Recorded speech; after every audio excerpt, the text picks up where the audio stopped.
Hi everybody, Jess here, and I'm back again with another Jess's Story Time. I've picked up a whole bunch of books from one of our local used stores called Bibles for Missions, and these books are maybe a quarter a piece. So I've got a whole bunch of different ones. We have a couple princess ones, a kitty cat one, Smurfs over there, even a Lilo and Stitch, Beauty and the Beast. Let's see, what else? Oh, and Little Mermaid. And the Penguins. Oh, what else? Oh, and the Bedtime Beast. So, I won't obviously be doing them all in one video, but I was thinking we could do one today and another tomorrow. And I don't know if I'll have one up every day. I'm just getting over a cold, so if my voice sounds a little rough at all, that's why there hasn't been videos the last couple days, because I was just coughing way too much to try to do a video for yous. But I think today we'll start with one of the Princess Collection books by Disney. This is Kida, The Heart of Atlantis, and this is book number 7. And let's see, anything else? It doesn't say anything else on there. I'll open her up. And again, the same thing. Disney Princess Books, My Princess Collection, Kida, The Heart of Atlantis, Book 7. Here's the people who wrote it, the copyrights, all that. All the cool stuff. The people who brought us this cool little book. And we start with chapter 1. Here's the picture. And it says, "My name is Kida Kash. Some people call me Kida. I am Queen of Atlantis, but my story starts long before I became queen. It begins many thousands of years ago when I was a tiny child of just 600 or so years. Yeah, normal people don't live that long. Our city Atlantis was in terrible danger. It was being destroyed by great forces. As I ran through the city with my father the king and my mother the queen, the great crystal suddenly appeared above us. The crystal guards us and protects us in times of terrible distress. As our city was about to be destroyed due to our greedy ways, the crystal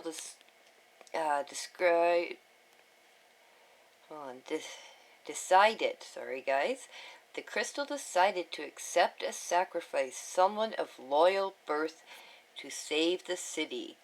It chose my mother."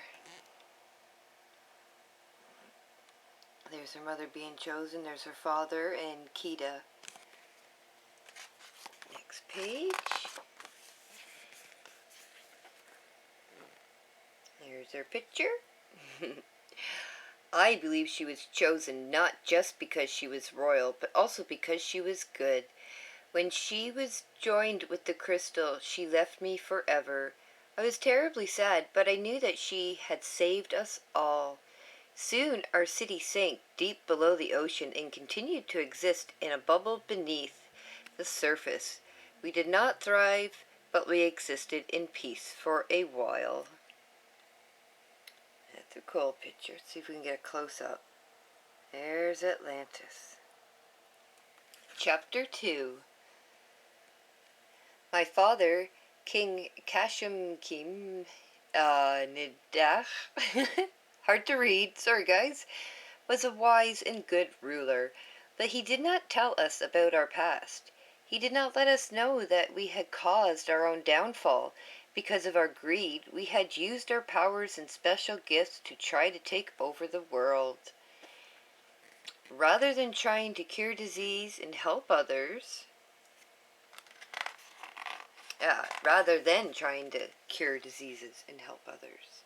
There's her father, and there's Kida trying to talk to him.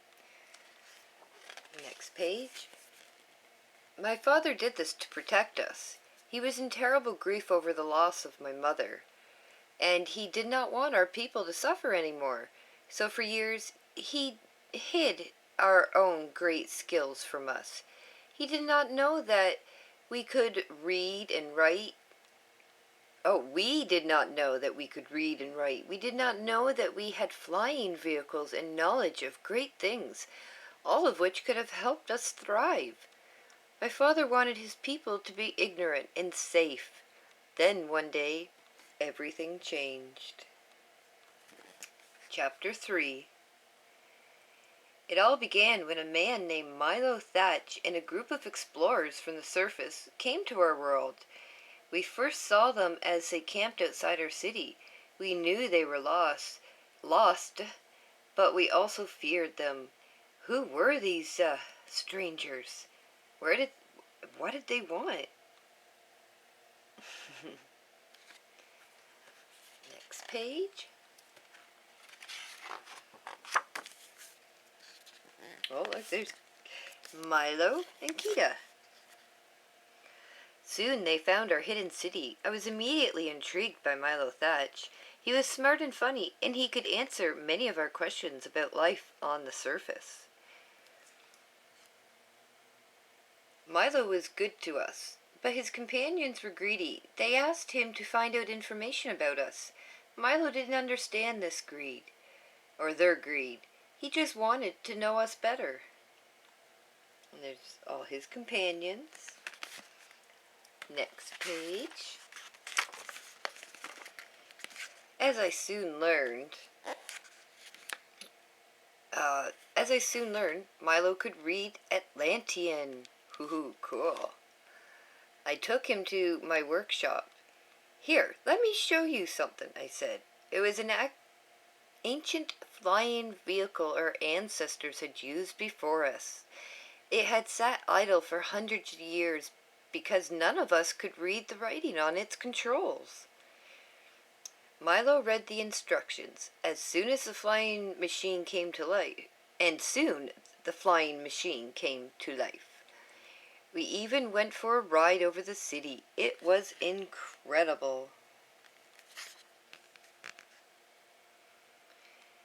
After that, Milo helped me read the ancient writings on the wall of our great buildings that had long since sunk underwater.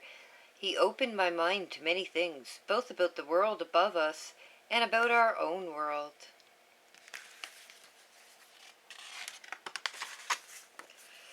The others in Milo's group wanted to risk destroying our entire civilization so that they could steal the precious crystal that provided our life force. They felt that they could make a great fortune by bringing the crystal to the surface and selling it. Little did we know that our lives were about to change forever. Chapter 4. It started when the explorers' terrible leader, Commander Rourke, kidnapped me and brought me to the center of Atlantis to meet with the crystal. Overwhelmed, I saw the great kings of my past rise to protect the crystal. I sank to my knees with tears in my eyes. Spirit of Atlantis, forgive us for defiling your chambers and bringing intruders into this land. I said in Atlantean. Here's a close-up. See, the crystal's protecting itself, those big stones. Those are the past kings and rulers.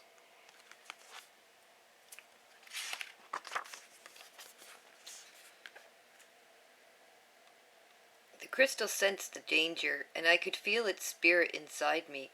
At last I knew my time had come. The great king of the past joined together and helped me unite with the crystal, exactly as my mother had done thousands of years earlier. But I was lucky. Milo Thatch convinced some of his companions to help him save Atlantis. They stood their ground against their evil leader, Commander Rourke. When Rourke said, "Let's move, people," Milo's companions refused to budge.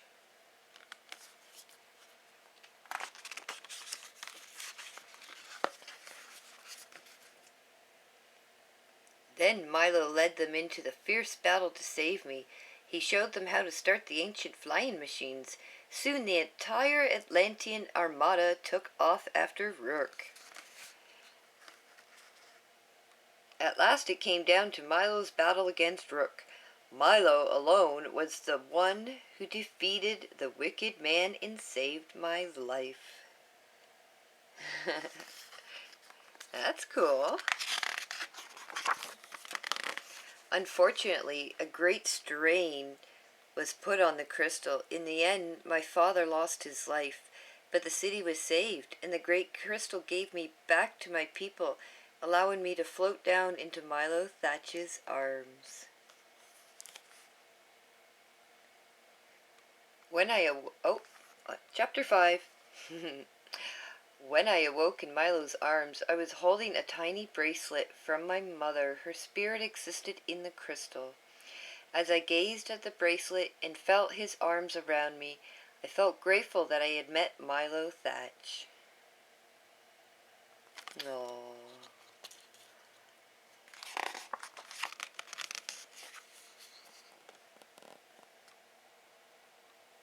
Now I am Queen of Atlantis. I wish to teach my people about their past and try to tell them how to avoid the temptations of greed. I miss my father terribly, but now I know that my mother is watching over me from her place inside the great crystal, and Milo Thatch has decided to live here with us. He will help me rule Atlantis, and he will stay with me always, right by my side.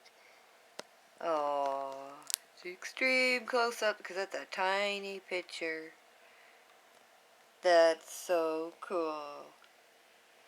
Well, guys, I hope you enjoyed this story time. That's it for now. I will be back soon with another storybook.